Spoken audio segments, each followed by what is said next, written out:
जय हिंद।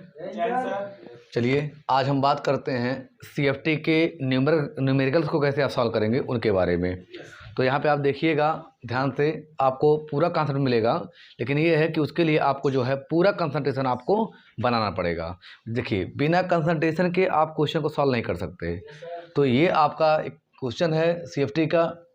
चलो उसको हम यहाँ पे देखते हैं कि कैसे इसको हम सॉल्व करते हैं।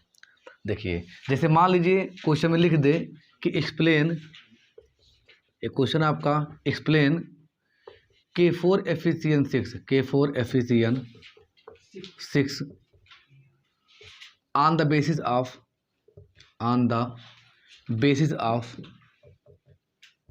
CFT यानी कि आपको एक्सप्लेन करना है कि जो K4 एफिशिएंट 6 का है ये CFT के अकॉर्डिंग, जिस प्रकार BBT आप पढ़े हैं ठीक उसी प्रकार से CFT है, जो किसको बताती है, ये बताती है कंपाउंड के स्ट्रक्चर के बारे में, कंपाउंड के और जो प्रॉपर्टीज हैं उनके बारे में। देखिए BBT जो है ये तो हाइब्रिडाइजेशन के थ्रू स्ट्रक्चर क्लियर करती है कि उसका क्या हाइब्रिडाइजेशन होगा, कैसा स्ट्रक्चर शो करेगा।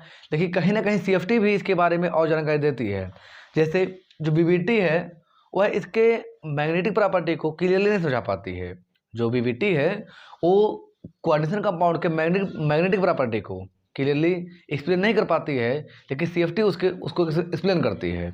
इसी प्रकार से जो BBT है, BBT कोऑर्डिनेशन कंपाउंड के कलर की बात नहीं करती है, जबकि CFT उसके कलर की बात करती है। आपको यहाँ पे इस क्वेश्चन में BBT से थोड़ा हटके जानकारी मिलेगी, यानी कि जिस चीज़ को BBT एक्सप्लेन नहीं कर सकती है उस चीज़ को एक्सप्लेन कौन करता है, CFT। यानी कहीं ना कहीं आप कह सकते हो कि जो लिमिटेशन है BBT की, उस लिमिटेशन की कुछ कमियों को पूरा करता है कौन, CFT। जैसे इसकी पहली कमियां क्या थी BBT कर देखा जाए, यहाँ साइड में लिख रहे हैं, हम आपको दिखा रहे हैं। इसका जो ड्रॉबैक था पहला वो ये है, ड्रॉबैक में कि ये जो है BBT ठीक, ये एक्सप्लेन नहीं कर पाता है किसको, कलर को, ठीक, कलर को, मैग्नेटिक प्रॉपर्टी को क्लियरली। कुछ प्रॉपर्टी एक्सप्लेन करता है, किसी कंपाउंड का एक्सप्लेन करता है, लेकिन सभी कंपाउंड का ये मैग्नेटिक प्रॉपर्टी एक्सप्लेन नहीं कर पाता है। उसके लिए किसको यूज करते हैं, हम देखते हैं यहाँ पे CFT। चलिए तो CFT के अकॉर्डिंग जैसे हम जानते हैं कि CFT क्या करता है, CFT कहता है कि सबसे पहले जो आपका CMA है वह CMA क्या करता है, अपने ऑर्बिटल्स का, जो उसके पास ऑर्बिटल्स हैं वैलेंस शेल में प्रेजेंस, उनका क्या करता है, ये इनको ये भेजता है किसके लिए, वैकेंट, यानी कि ये अवेलेबल करवाता है जिससे इलेक्ट्रॉन को ये रख सके। तो सबसे पहले आप क्या करेंगे, आप यहाँ देखेंगे इसका नेम क्या है, क्योंकि नेम देखिए कंपलसरी है। नेम अगर आप देखें तो पहले वीडियो में हम इसके बताए हैं आपको कैसे नेमिंग करते हैं। देखिए ये है आपका पॉजिटिव और ये है नेगेटिव, क्योंकि टूटेगा 4 हो जाएगा K प्लस में, और ये हो जाएगा बाकी FeCN6 पर 4 माइनस हो जाएगा। ऐसे इसका नाम हो जाएगा आपका पोटेशियम हेक्सासाइनो, फिर हो जाएगा फेरेट सेकंड, ये हो जाएगा इसका नाम। फिर देखिए आप यहाँ पे जो इसका ऑक्सीडेशन स्टेट है वो कितना है, +2 है। तो आप लिखेंगे since Fe has general electronic configuration कितना, 4s2 3d6, बट हेयर, लेकिन यहाँ पर Fe is present in +2 state, means ये 2 इलेक्ट्रॉन को लॉस किया हुआ है।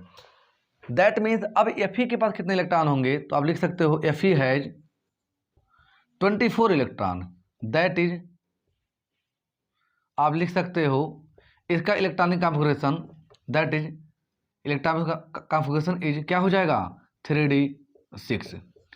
जिस प्रकार से BBT में हम sp3 या sp2 या और भी कोई हाइब्रिडेशन को दिखाते थे, तो यहाँ पे हमको हाइब्रिडेशन नहीं दिखाना है, क्योंकि CFT हाइब्रिडेशन को एक्सप्लेन नहीं करती है।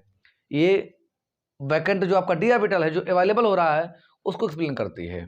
तो जो आपका ये डी है ठीक कितना है 6 है, तो आप क्या बनाएंगे केवल यहाँ पे ऐसे 6 दिखाएंगे, मतलब डी ऑर्बिटल कितने होते हैं 5 होते हैं ठीक, यहाँ बना रहे हैं ये 5 होते हैं, ऐसे 5 आप दिखा लीजिए 1 2 3 4 5 कितने इलेक्ट्रॉन है 6 दिखा लीजिए आप 1 2 3 4 5 ठीक, फिर एक है 6 आ गया। ये क्या होता है तो CFT के अकॉर्डिंग ये कहाँ जाता है, ये एक्साइट होता है और इसका स्प्लिटिंग होता है।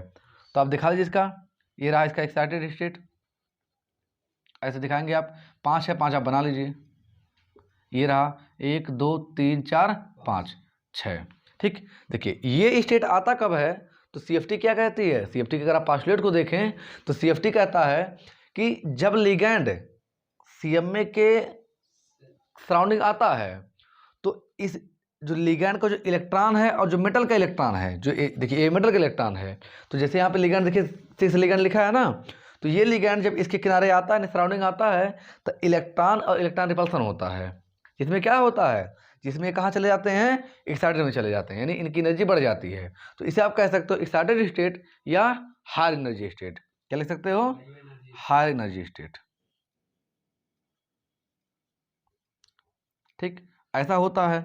फिर क्या होता है, फिर ये ब्रेक कर जाता है, ये 2 पार्ट में टूट जाता है। देखिए कैसे, एक पार्ट कहाँ चला जाता है ऊपर और एक पार्ट कहाँ चला जाता है नीचे, इसी का नाम क्या होता है स्प्लिटिंग ऑफ डी ऑर्बिटल। क्या होता है स्प्लिटिंग ऑफ डी ऑर्बिटल। देखिए डी ऑर्बिटल है ठीक, अगर बात किया जाए कौन कौन सा है तो आपको हम समझाए हैं पहले, ये कौन सा रहता है ये आपका रहता है DXY, ये DYZ और ये DXZ, ये DX स्क्वायर Y स्क्वायर, ये DZ स्क्वायर, ये होता है ऑर्बिटल। यही पांचों यहाँ भी जाएंगे सामने ठीक, ऐसे आप यहाँ भी लिख सकते हैं, आप लिख लीजिएगा। यहाँ नीचे क्या होता है, नीचे आपका 3 ऑर्बिटल आता है ठीक, ध्यान रखिएगा इससे ऊपर रहेगा ये, इसकी एनर्जी बढ़ चुकी है इससे नीचे, बट इससे ऊपर ये रहेगा, मतलब जो आपका ये 2 ऑर्बिटल जाता है ये जाता है ऊपर, ये कहाँ जाता है ऊपर और ये नीचे, लेकिन इससे ये नीचे नहीं इससे ऊपर रहता है, यानी ये जो मेन लेवल है एनर्जी लेवल ग्राउंड वाला, जिसे आप ग्राउंड कहते हो, ग्राउंड स्टेट है ठीक, या ग्राउंड लेवल, ये जो है एक्साइटेड है प्रमोटेड है ठीक, इससे कम होता है और इससे ज्यादा होता है। सर जो ग्राउंड स्टेट वाला सबसे नीचे रहेगा, ये सबसे नीचे रहेगा, इसके ऊपर ये वाला रहेगा, क्योंकि जब देखिए ध्यान समझिए आप, जैसे ये मान लीजिए CMA है, अब इस CMA को किनारे कौन आ रहा है लिगैंड, इधर से लिगैंड आया, इधर से लिगैंड, इधर से लिगैंड, सभी तरह से लिगैंड को कवर कर रहा है, घेर रहा है, तो इसमें इलेक्ट्रॉन है, लिगैंड इलेक्ट्रॉन पे डोनेट कर रहा होता है, तो जब डोनेट करेगा तो इसकी एनर्जी बढ़ जाती है। किसकी एनर्जी बढ़ती है तो ऑक्टाहेड्रल कॉम्प्लेक्स में जो ये 2 किनारे वाले हैं एलॉन्ग द एक्सिस, इनकी एनर्जी बढ़ती है, इसको आपको समझाए हैं। तो इनकी एनर्जी बढ़ जाएगी तो ये ऊपर चले जाएंगे ठीक, तो ये ऊपर आ गए, जो ये ऊपर आ गए तो इसमें से फिर एनर्जी और बढ़ रही है इनकी, यानी अभी तो इसकी एनर्जी बढ़ी तो ये ग्राउंड स्टेट था, तो यही एनर्जी स्टेट हम यहाँ दिखा रहे हैं जिसमें बढ़ी हुई स्टेट है, बढ़ी हुई एनर्जी है, बढ़ गया, फिर ये टूटा 2 पार्ट में, एक ऊपर गया और एक 3 नीचे आए ठीक। तो देखिए इसका नाम होता है T2G, क्या नाम होता है T2, नहीं इसका नाम होता है EG ऑर्बिटल, इसका नाम होता है T2G। ये कौन रहता है, ये रहता है DXY, DYZ और ये DZX, DXZ, इसका नाम DX स्क्वायर Y स्क्वायर ठीक, इसका नाम DZ स्क्वायर। अब बात आती है कि अब इलेक्ट्रॉन हम कैसे फिल करेंगे, तो देखिए अब अगर जो आपका लिगैंड है, लिगैंड क्या है, जो लिगैंड आपको देखा CN है साइनाइड है, अगर लिगैंड आपका स्ट्रांग फील्ड है, लिगैंड कैसा है स्ट्रांग फील्ड है, तो लिगैंड जब इलेक्ट्रॉन जो भरा जाएगा इस CMA का वो हुंड रूल के अपोजिट भरा जाएगा। अगर लिगैंड कैसा है स्ट्रांग फील्ड है तो कैसा भरा जाएगा हुंड रूल के अपोजिट, हुंड रूल कहता है कि 1 बाय 1 इलेक्ट्रॉन भरना है, लेकिन हुंड रूल का अपोजिट क्या है कि पहले इसमें भर लो फिर इसमें भरो, जैसे यहाँ 6 इलेक्ट्रॉन है तो ऐसे भराएगा 1 2 3 4 5 6। अगर हुंड रूल, अगर ये जो लिगैंड रहता ये आपका वीक रहता तो 1 इलेक्ट्रॉन इसमें, एक इसमें, एक इसमें, फिर इसमें ऐसे भराता, समझ गए इस प्रकार से।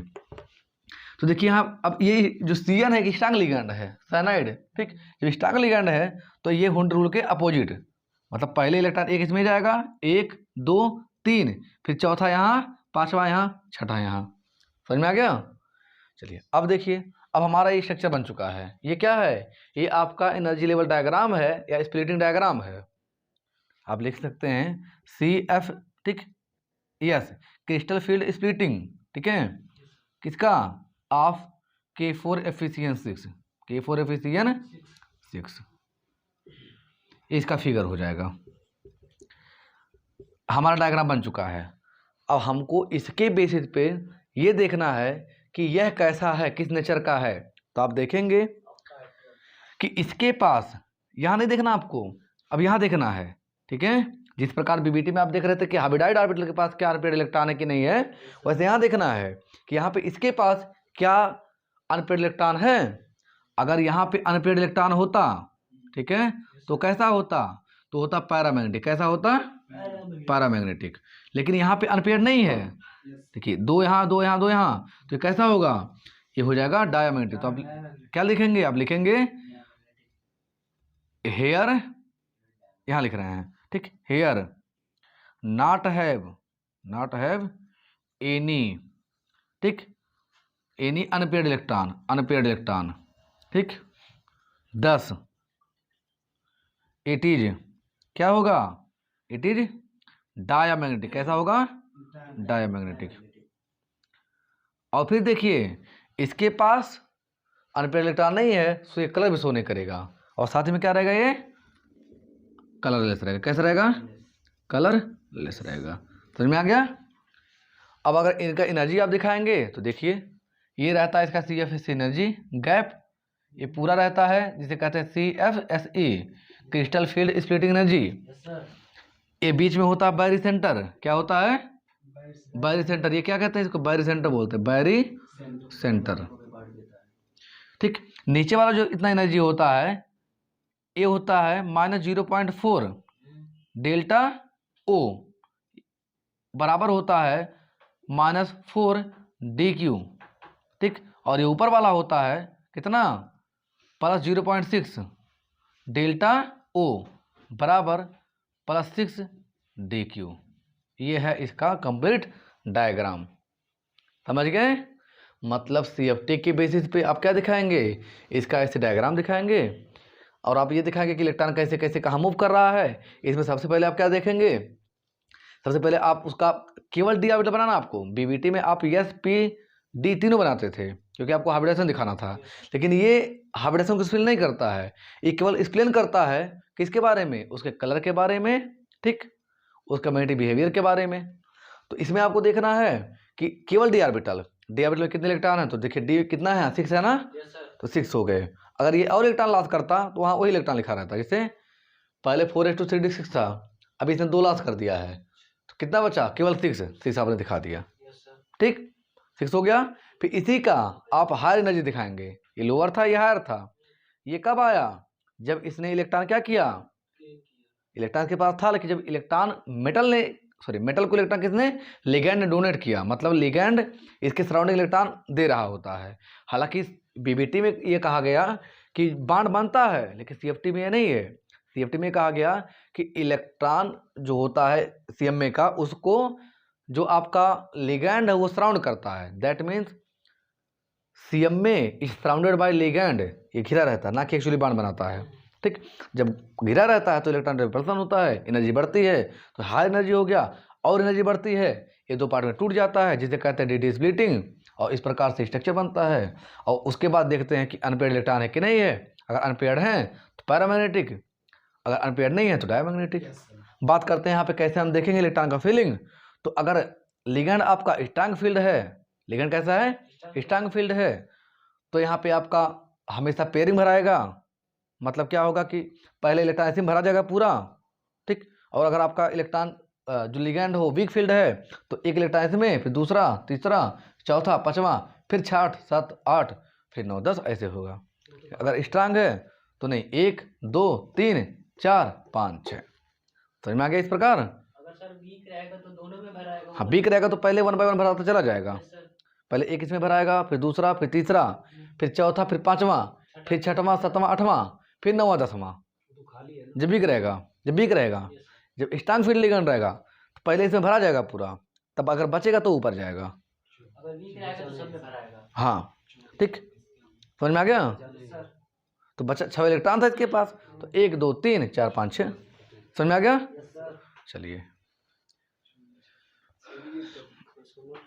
1456 क्या मतलब उसी को बनाने जा रहे हैं, उसी पार्टवा को।